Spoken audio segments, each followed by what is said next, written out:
Chers amis, bonjour. Nous sommes cette semaine dans la paracha Vaera où nous allons parler du sujet, parmi d'autres, de la Akedat Yitzhak.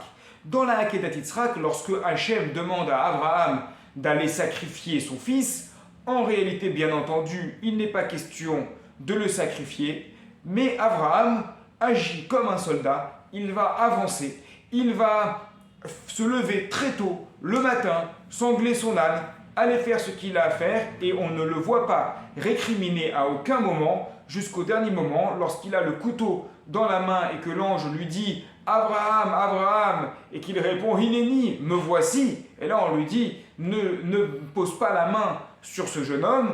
Et donc à partir de là, il va écouter, mais sinon on ne le voit pas du tout réagir, on ne le voit pas du tout, avoir peur, on ne le voit pas du tout pleurer, on ne le voit pas du tout paniquer. Alors, évidemment que Abraham a une connaissance de Dieu. Évidemment que Akadosh Baruch Hu ne veut pas la mort des enfants et encore moins de la main des parents. Akadosh Baruch Hu, Hachem, Abraham le sait. Abraham Avinu le sait. Abraham Avinu le sait et il avance avec une émouna complète. Jusqu'au dernier moment, il ne peut être que persuadé qu'Hachem lui dira de retirer sa main parce que c'est le Dieu qu'il a rencontré, parce que c'est le Dieu qu'il a trouvé, un Dieu qui est un Dieu de chesed, de miséricorde. Il n'est pas concevable que Dieu demande au père de tuer les enfants. Et pourtant, il avance, il fait comme si de rien n'était. Nos maîtres font un parallèle entre Abraham et Bilam Aracha, dont il est question dans la paracha Balak. Parce que Bilam, dont les services sont loués par Balak pour maudire les Bnei Israël, va se lever très tôt le matin également, sangler, cette fois-ci non pas son âne, mais son ânesse, c'est très proche, et partir en chemin pour accomplir sa mission, entre guillemets. Donc le parallèle est vite établi entre Abraham et Bilam. Abraham qui part pour une mission pour obéir à Dieu, et Bilam qui part dans des circonstances similaires, dans une mission au contraire pour faire l'inverse de ce que Dieu demande, c'est-à-dire maudire le peuple d'Israël. Mais au-delà, on peut remarquer un point de divergence très important entre les deux. C'est que Bilam, lorsqu'il part au début sûr de lui, il est motivé, il est zélé, il avance. Et puis tout d'un coup, il est bloqué par un ange qui empêche son ânesse de passer. Et là, qu'est-ce qu'il fait? Il s'énerve, il se met à frapper son ânesse, il est bloqué contre le mur, et là il montre sa véritable nature, qui est une nature colérique.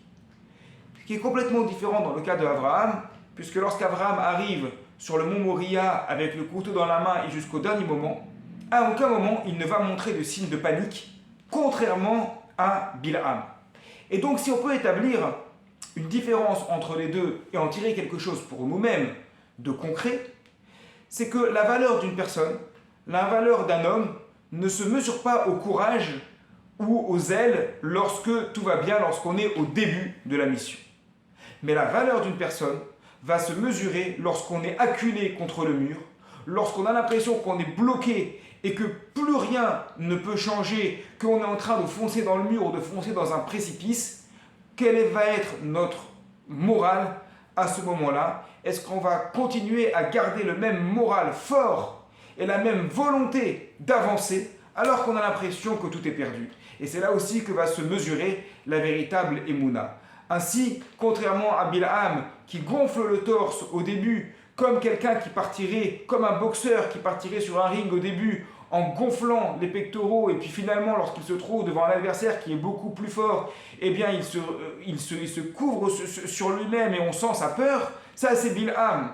Abraham, lui, il représente au contraire le boxeur qui arrive sûr de lui, mais qui jusqu'au bout, même lorsqu'il est dans une position de défaite difficile où tout paraît perdu, il garde confiance jusqu'au dernier moment, jusqu'au dernier instant. Ainsi, la véritable valeur d'une personne peut se mesurer lorsqu'on est dans l'adversité, des choses qui arrivent au cours d'une vie, où on a l'impression que tout est perdu, on a l'impression que tout est mal, et bien même si on a l'impression d'arriver contre le mur, on a la émouna que Akadosh Baruch Hu nous permettra de faire un détour, et on avance donc avec une confiance sincère et un bon moral.